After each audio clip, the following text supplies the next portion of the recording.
అసలు ఏమిట్రా గొడవలు? తిన్నది అరక్క. వాళ్ళు తెగబలిసిన వాళ్ళు కదమ్మా, ఏమైనా చేస్తారు.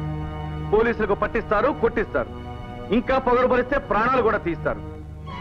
ఆవిడ అహంకారం నిరూపించుకోవడానికి 25 మందిని అరెస్ట్ చేయించింది. రేపు తెల్లారేలోగా మర్యాదగా 25 మందిని విడిచిపెట్టించిందా సరే, లేదా నిరాహార దీక్ష కూర్చుంటాను. ఎవరు? ఇంకెవరు, నేనే. నీకెందుకురా ఈ నిరాహార దీక్ష? మా కోరికలు తీర్చుకోవడానికి. అవి తీరకపోతే మాకు మేము చావడానికి. ఏమిట్రా మాటలు? చచ్చి సాధించేదేమిటి? బ్రతికుండి సాధించలేనివి చచ్చారు కదా అని పెద్దలు సానుభూతితో నేను సాధింపచేస్తారేమోనని.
సీత, చూడమ్మా, మీరిద్దరూ పట్టుదలకు పోతున్నారు.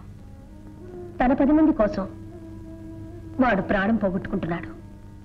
నీ 10 మంది కోసం నీ భర్తను పోగొట్టుకుంటున్నావు. ఏదైనా వస్తువు ఉన్నప్పుడు దాని విలువ తెలియదు. తర్వాత ఆ 10 మంది ఈ 10 మంది పోయిన వస్తువుని తిరిగి తీసుకురాలేరు. సృష్టిలో ప్రతి జీవికి చావనేది ఒకేసారి, కానీ ఆడదానికి 3 సార్లమ్మా.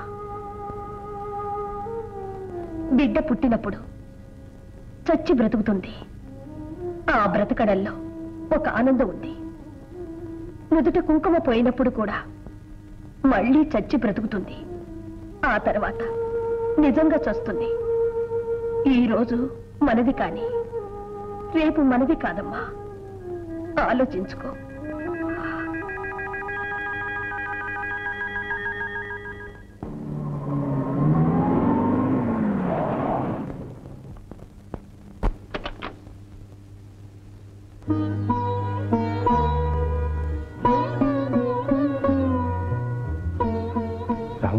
రాముడు, అమ్మగారు.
Nervous weakness.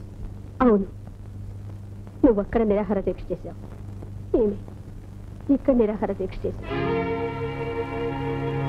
ఏ రోజు నుంచి నువ్వు నిరాహార దీక్ష కూర్చున్నావు ఆ రోజు నుంచి పచ్చి మంచినీళ్లు కూడా ముట్టుకోలేదు.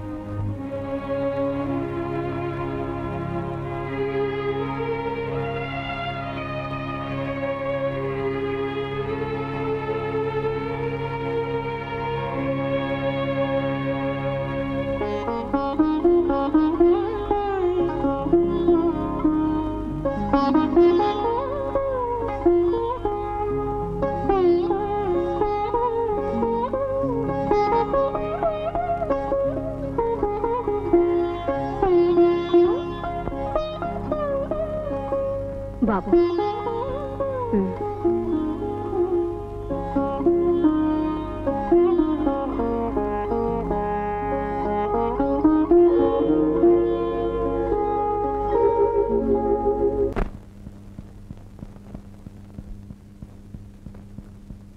సీత, ఇంకా పడుకోలేదా? లేదండి, పడుకుంటున్నాను.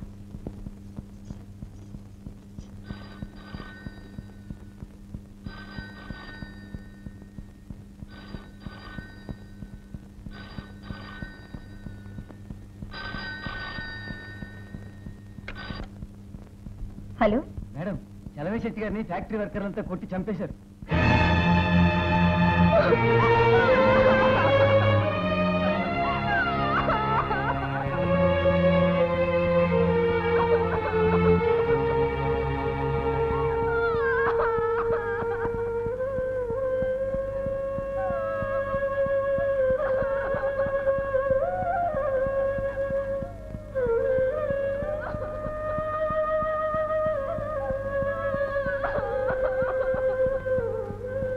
ఎలా జరిగింది? ఏ మూలంగానే? అవును, మన అన్ని ఫ్యాక్టరీలోనూ ఒకేసారి స్ట్రైక్ ప్రారంభించారు. ప్రారంభించే ముందు మనం ఏమనుకున్నాం? ఏమైనా సరే, ఎవరు చచ్చినా సరే వాళ్ళ కోరికలు మనం ఒప్పుకోకూడదు అనుకున్నావా లేదా? అలాంటప్పుడు మనం ఎవరికి చెప్పుకుంటే స్ట్రైక్ ఎలా వ్యాప్తించారు? అది భర్తను కాపాడుకుంటానికి చేశారు. అది నా భర్త తీసుకుపోయింది. నువ్వు గొప్పదాని అయ్యావు, మేము యథానం అయిపోయాం. ప్రెసిడెంట్ గా ఎన్నుకున్నందుకు నీ స్వార్థాన్ని చూస్తున్నాం. మమ్మల్ని చేతగాని వాళ్ళగా చేశావు. దానికి నా భర్త బలయ్యాడు. నా భర్త చావు కారణం నువ్వు. దీనికి నీ సమాధానం ఏమిటి? దీనికి నీ సమాధానం ఏమిటి? దీనికి నీ సమాధానం ఏమిటి? దీనికి నీ సమాధానం ఏమిటి? సమాధానం ఏమిటి? ఫ్యాక్టరీ మూసేశారా? మొగుడివిగా నువ్వు ఎక్కడ చచ్చిపోతావని చాలా తెలివిగా నిరాహార దీక్ష మాన్పించేసింది. మేము అక్కడికి వెళ్ళేసరికి బోర్డు పెట్టేసింది. ఫ్యాక్టరీ మూసేయడం ఆడిస్తేనా? పదండి.